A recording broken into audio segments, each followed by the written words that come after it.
Hello everyone, this question paper was held on 27th of August 2022 for senior scale stenographer. This is shift 1.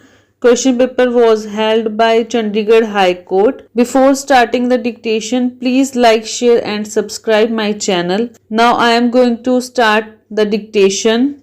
Start.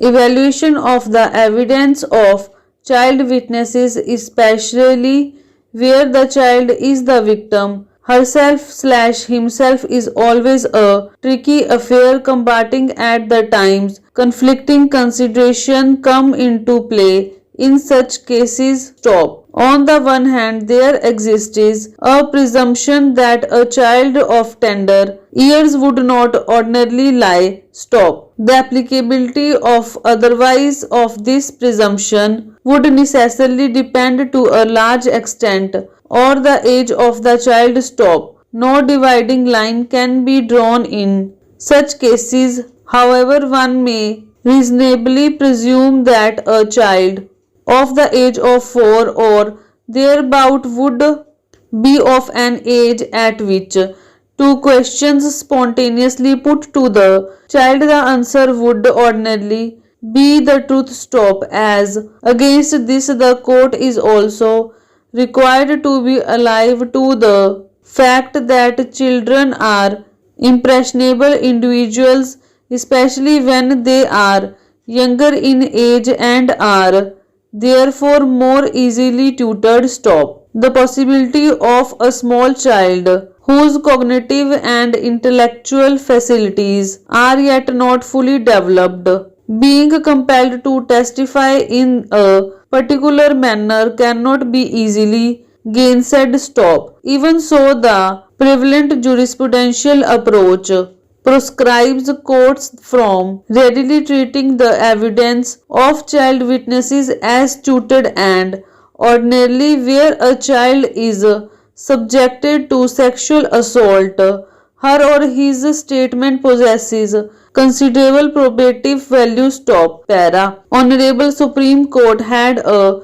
occasion to examine the jurisprudential contours of appreciation of evidence of child witnesses in its 12 of 24 judgment in Sanjay Kumar Valmiki vs.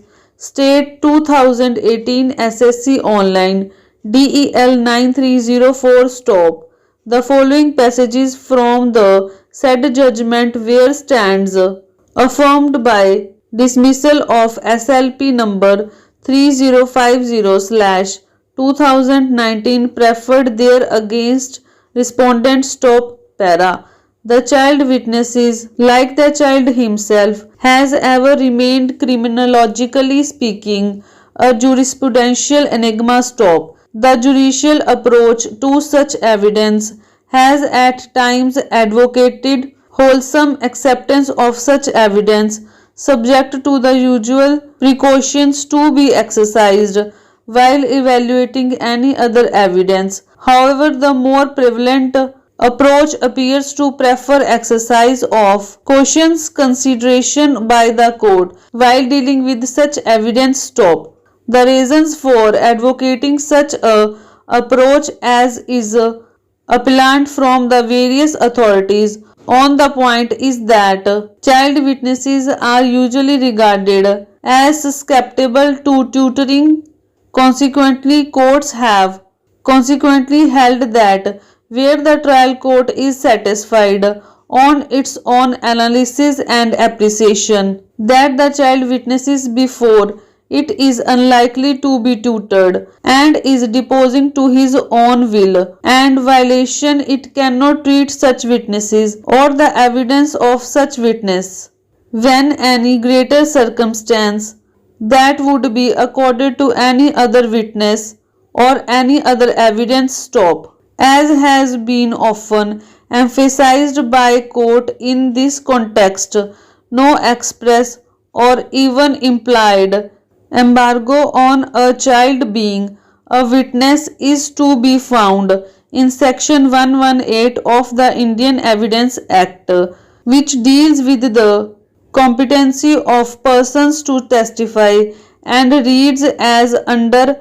the following guiding principles governing the admissibility and reliability of the evidence of child witnesses are readily discernible from the above cited judicial pronouncements of the Supreme Court. Stop. There is no absolute principle to the effect that the evidence of child witnesses cannot inspire confidence or be relied upon. Section 118 of the Indian Evidence Act 1872 discounts the competence of persons of tender age to testify only where they are 14 of 24, prevented from understanding the questions put to them or from giving rational answers to those questions on account of their age. Stop.